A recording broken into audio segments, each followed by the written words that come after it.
สบายดีน้องเอกมีชื่อว่านางจันทราสนสินเนาะซิมาแก้วเบิดฝึกหัดวิชาแสงเลขาข้อที่4ซึ่งมีคำถามว่าจงคิดลายเส้นผ่ากลางของดวงจันทร์ฮู้ว่าเฮาเบิ่งมันได้มุมอัลฟาเท่ากับ 0.50 องศาระยะห่างระหว่างโลกและดวงจันทร์แม่น38 คูณ 10 กำลัง 4 กิโลเมตรเนาะนี่มันหูเนาะอันนี้เป็นดวงจันทร์ส่องแสงใส่ตาของคนเฮานี่เป็นตาของคนเฮาที่สามารถเบิ่งดวงจันทร์ได้เนาะดวงจันทร์ส่องแสงลงมากระทบสายตาของคนเฮาเฮ็ดให้เกิดเป็นมุมอัลฟาและดีหรือว่า AB แม่นเส้นผ่ากลางของดวงจันทร์และเฮาฮู้ว่าอัลฟาเท่ากับ 0.5 องศาเท่ากับ 0.0087 หรือ 87 คูณ 10 กำลังลบ 4 กิโลเมตร OA นี่เนาะ OA เท่ากับ 38 คูณ 10 กำลัง 4 กิโลเมตร สิ่งที่เพิ่นอยากสอบก็คือเส้นผ่ากลางของดวงจันทร์ก็คือ AB หรือ D AB เท่ากับเท่าไหร่สูตรเนาะ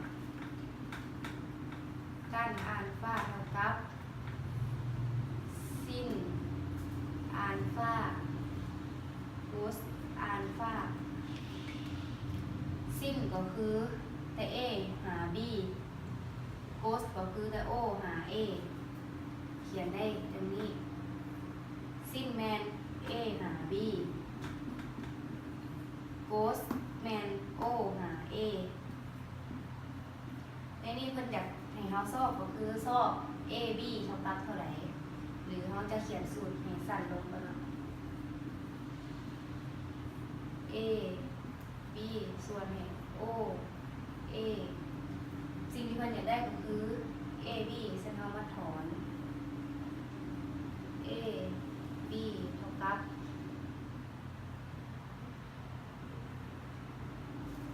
o a คูณ